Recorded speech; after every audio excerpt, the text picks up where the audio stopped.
ایک استاد تھا، وہ اکثر اپنے شاگردوں سے کہا کرتا تھا کہ یہ دن بڑا قیمتی ہے۔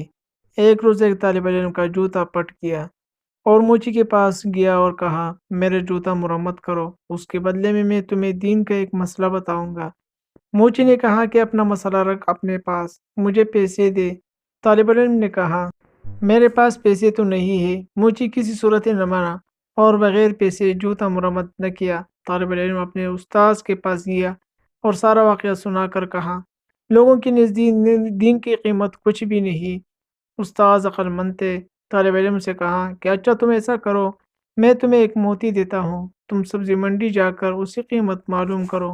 اور طالب علم موتی لے کر سبزی منڈی پہنچا اور ایک سبزی فروش سے کہا، اس موتی کی قیمت لگاؤ۔ اس نے کہا کہ تم اس کے بدلے یہاں سے 2-3 لیمبو اٹھا لو، اس موتی سے میرے بچے کھیلیں گے۔ اور بچہ استاذ کے پاس آیا اور کہا، موتی کی قیمت 2 یا 3 لیمبو ہے۔ استاذ نے کہا، اچھا اب تم اس قیمت سنار سے معلوم کرو۔ ہو گیا اور پہلی دکان پر جب اسے موتی دکھائی تو دکاندار حیران رہ گیا۔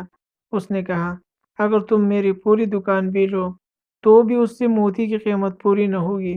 طالب علم نے اپنے استاذ کے پاس آ کر سارا ماجرا سنایا۔ استاد نے کہا، بچے ہر چیز کی قیمت اس کی منڈی میں لگتی ہے، دین کی قیمت اللہ تعالیٰ کی منڈی میں لگتی ہے۔